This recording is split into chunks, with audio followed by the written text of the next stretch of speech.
नमस्कार दोस्तों, जय हिंद। मैं हूं रोहित निरंजन और स्वागत है आपका हमारे YouTube channel the success study and analysis centre पर। तो प्यारे साथियों, आज के इस वीडियो में हम रेलवे ग्रुप डी परीक्षा को लेकर विस्तृत एक चर्चा करने वाले हैं, जिसमें जो हमारे मुद्दे होंगे वो सबसे पहले तो यह कि कट ऑफ क्या रह सकती है। अभी सबके पेपर नहीं हुए हैं और कट ऑफ जोन बाई रहती है, उस पर कभी विस्तार से चर्चा करेंगे। लेकिन आज जो हम समझेंगे वो ये कि जैसे अभी पेपर चल रहे हैं तो औसतन क्या कितने नंबर रहने चाहिए, साथ ही एक्यूरेसी का क्या मतलब होता है। दूसरा जो हमारा टॉपिक होगा वो ये होगा कि फिजिकल कैसे होता है और कितने गुना उम्मीदवार फिजिकल के लिए बुलाए जाते हैं। तीसरी जो बात होती है वो मेडिकल और डॉक्यूमेंट्स वेरिफिकेशन को होगी। तो तैयार हो जाइए और सबसे पहले हम कट ऑफ से ही शुरू करते हैं। मेरे भाई, पेपर चल रहे हैं, डेली पेपर हो रहे हैं, कट ऑफ जोन वाइज अलग अलग जाती हैं। हमने एनटीपीसी के रिजल्ट में भी देखा, उसके पहले एएलपी ग्रुप डी और पहले भी एनटीपीसी की भर्तियां हुई थी, तो तब भी देखा है कि जोन वाइज कट ऑफ अलग अलग जाती है। कई जगह से जैसे चेन्नई तरफ से कट ऑफ थोड़ी कम जाती है, इलाहाबाद से कट ऑफ ज़्यादा जाती है, तो ये अंतर उसमें रहता है। कट ऑफ सबकी अलग अलग होती है। फिर भी अगर आपका पेपर है या पेपर होने वाला है तो सामान्यतः आपको कितने नंबर लाने चाहिए। अगर आप जनरल या अनरिजर्व्ड कैटेगरी से आते हैं तो मेरे भाई आपको कम से कम 70 नंबर लाने चाहिए। इस बात का ध्यान रखें, 1/3 की माइनस मार्किंग है, 1/3। आप ओबीसी या ईडब्ल्यूएस से आते हैं तो आपको कम से कम 65 नंबर से ऊपर ही लाना है। आप एससी कैटेगरी से आते हैं तो आपको मेरे हिसाब से 62 नंबर, और आप एसटी कैटेगरी से आते हैं तो लगभग आपको 58 से 60 नंबर, 58 नंबर ही लिख लीजिए। इस हिसाब से आपको चलना पड़ेगा। बहनों की बात करें, हम ये मेल कैंडिडेट की बात कर रहे हैं, अगर फीमेल की बात करें तो इनमें -5 करते चलिए। तो ये आपको लगभग नंबर इतने आपको लाने पड़ेंगे, तब आप फिजिकल के लिए संभावित है कि जा सकते हैं। अब आपके मन में अगर ये सवाल आ रहा है कि क्या इतने नंबर पर हो जाएगा सिलेक्शन, तो देखिए इस बात की पूरी उम्मीद है। 3.5 साल पहले फॉर्म भरे थे, जिन लोगों ने फॉर्म भरे थे उनका रिदम उस समय कुछ और था, आज कुछ और है। हर कोई इतना सक्षम नहीं है कि 3-4 साल शहर में रह के तैयारी कर सके। उस समय तो जुनून अलग था, अब उस प्रकार का नहीं है। उपस्थिति भी लगभग 50% की रह रही है, 50 से 60% ही उपस्थिति है भाई। पेपर देने 50 से 60% ही लोग आ रहे हैं, जिनमें से कुछ लोग ऐसे हैं जो कहते हैं यार कोई रीजनिंग की बुक धरी हो फालतू तो हमको दे दो यार, 8-10 दिन के लिए पढ़ लेंगे, थोड़ा ग्रुप डी का पेपर आ गया। तो ऐसे भी लोग हैं और ऐसे भी हैं जो तैयारी से बहुत अच्छी तरीके से जुड़े हैं। ये हमने थोड़ी सी कट ऑफ की चर्चा की और इसके बाद इसमें 1/3 की माइनस मार्किंग है। तो अब देखते हैं हम कि एक्यूरेसी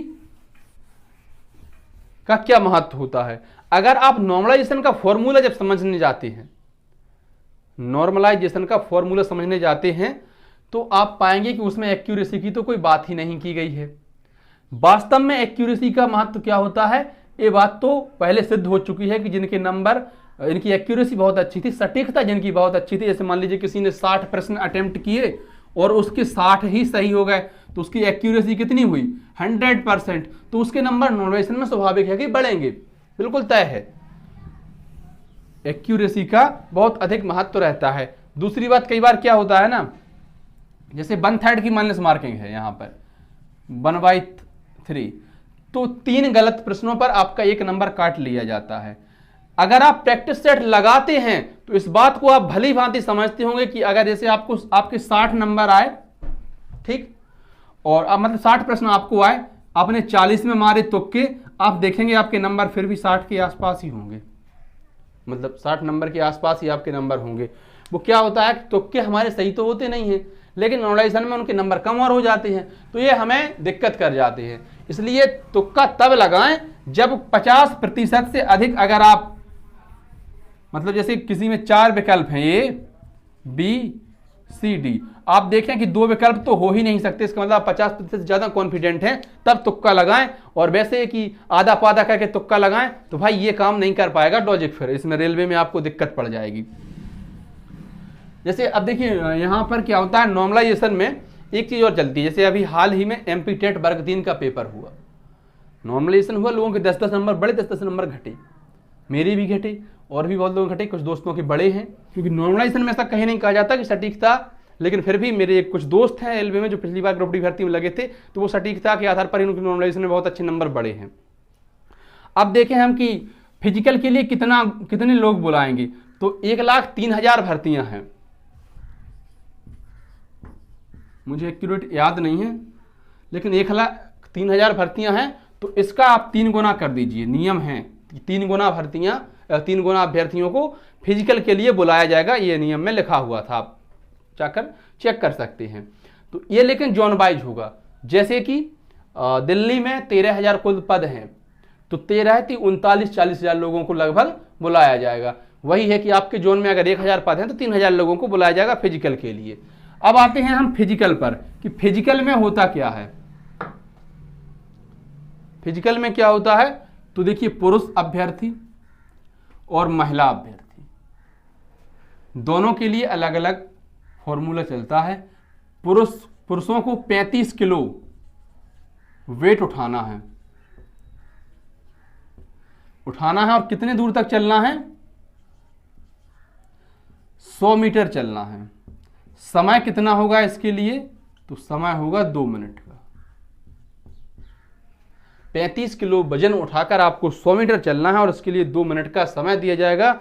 और बहनों की बात करें, महिला अभ्यर्थियों की बात करें, तो आपको 20 किलो का वजन उठाना पड़ेगा और ये वजन उठाकर आपको भी 100 मीटर ही चलना पड़ेगा। 20 किलो वजन उठाकर 100 मीटर चलना पड़ेगा। समय आपके लिए भी 2 मिनट का ही होगा। तो अभी से वजन उठाने की प्रैक्टिस शुरू कर दीजिए, क्योंकि वजन उठाना बड़ी बात नहीं है, उसको उठा के मतलब लेकर चलना बड़ी बात नहीं है, उठा के सर पर रखना बड़ी बात है। आप कैसे उसको ले जा सकते हैं, आपको ध्यान रखें कि वो कहीं रास्ते में गिरना नहीं चाहिए, गिर गए तो फिर फेल माने जाओगे। दूसरी जो प्रक्रिया होगी इसके बाद होगी वो 1,000 मीटर, 1,000 मीटर रनिंग।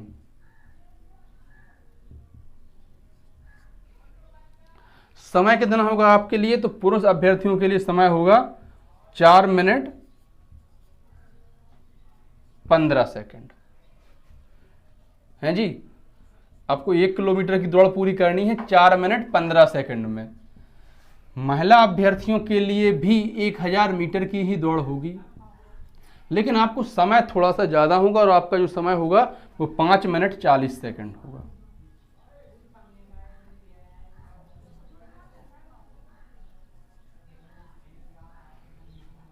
ज़्यादा तो नहीं है, लेकिन कुछ लोग इसमें फेल भी होते हैं, इसीलिए वो 3 गुना बुलाते हैं, उसके बाद फिर फाइनल लिस्ट जारी करी जाएगी। अब प्रश्न उठता है कि कितने दिनों बाद फिजिकल के लिए बुलाया जाएगा। तो देखिए भर्ती प्रक्रिया जो है वो काफ़ी तेजी से चल रही है।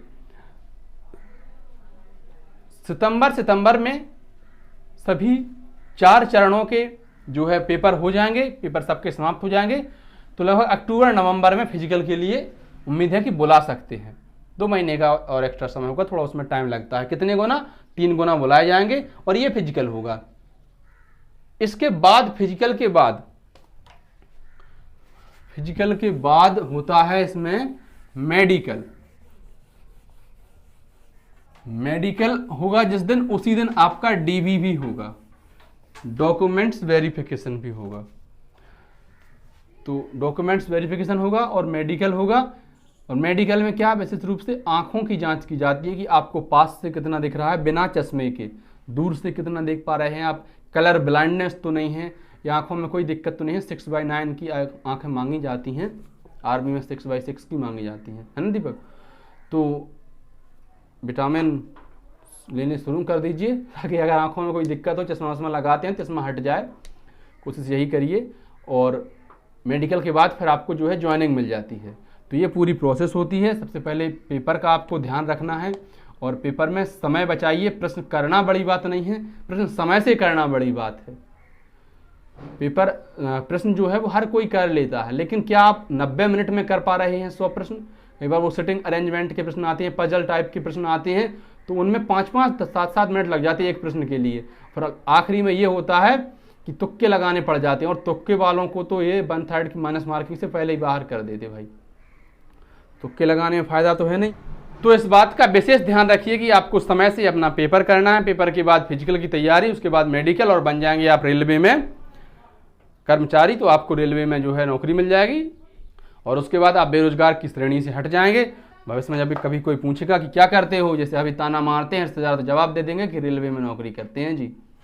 धन्यवाद। वीडियो आपको अच्छा लगा हो तो वीडियो को लाइक शेयर जरूर करें और अपने चैनल को सब्सक्राइब भी करें। धन्यवाद। जय हिंद।